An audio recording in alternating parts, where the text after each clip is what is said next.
1855 সাল লক্ষ টাকা খরচা করে রানী রাসমণি তৈরি করলেন এক বিশাল ভবতারিণীর মন্দির। কিন্তু মন্দির প্রতিষ্ঠার দিনে ঘটল এক অঘটন।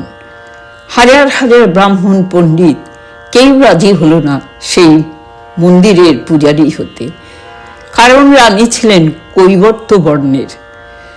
গোড়া ব্রাহ্মণ সমাজ বলল, শূদ্রের মন্দিরে আমরা পূজা করব না। রানীর সারা জীবনের স্বপ্ন সেই মন্দির, সব কি তাহলে বিফলে যাবে? ঠিক তখনই পা রাখলেন দক্ষিণেশ্বরের মন্দিরে এক 21 বছরের তরুণ, নাম গদাধর চট্টোপাধ্যায়। কিন্তু কে এই গদাধর? তিনি কি প্রথম দিনেই মা কালীর পূজারী হয়েছিলেন? না। যখন কোনো ব্রাহ্মণ মন্দির ছোবে না বলে বেঁকে বসল, তখন এগিয়ে এলেন এক সাহসী ও উদার মনের পণ্ডিত। তিনি গদাধরের বড় দাদা রামকুমার চট্টোপাধ্যায়। রামকুমার সেই মন্দিরের প্রধান পুরোহিতের দায়িত্ব নিলেন। মন্দির চালু হলো। গদাধর তখন দাদার সাথেই থাকতেন কলকাতায়, মাঝে মাঝে আসতেন দক্ষিণেশ্বরে।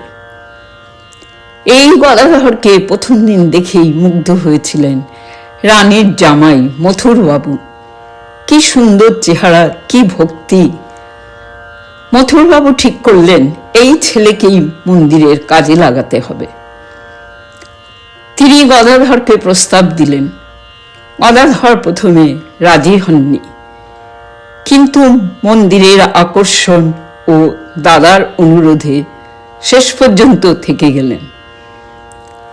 গদাধরকে প্রথম দায়িত্ব দেওয়া হলো মন্দিরের পাশে রাধাকান্তের মন্দিরে, অর্থাৎ রাধাকৃষ্ণের বিগ্রহের সাজানোর কাজ, অর্থাৎ শৃঙ্গারের কাজ। এই কাজ গদাধরের খুব পছন্দের ছিল। তিনি নিজের হাতে দেবদেবীকে সাজাতেন, গয়না পরিয়ে দিতেন, ফুলের মালায় ভরিয়ে দিতেন। মাঝে মাঝে এমন ভাবে সাজাতেন যে বিগ্রহকে মনে হতো জীবন্ত। তিনি মূর্তির সাথে গান গাইতেন, কথা বলতেন, হাসতেন।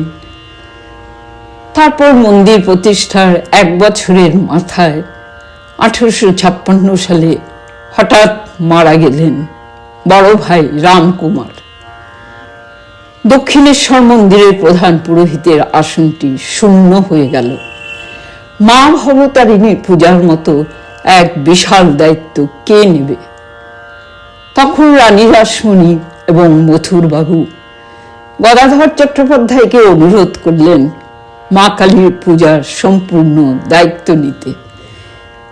21 বছরের তরুণ গদাধর মা ভবতারিণীর মন্দিরের পূজার ভার গ্রহণ করলেন। তিনি মূর্তিকে জীবন্ত করে তোলেন। তিনি মন্ত্র পূজার চেয়ে ভাব সমাধিতেই বেশি মগ্ন থাকেন। এই গদাধরই ধীরে ধীরে বিশ্বে পরিচিত হন ভগবান শ্রী রামকৃষ্ণ রূপে। জয় ঠাকুর।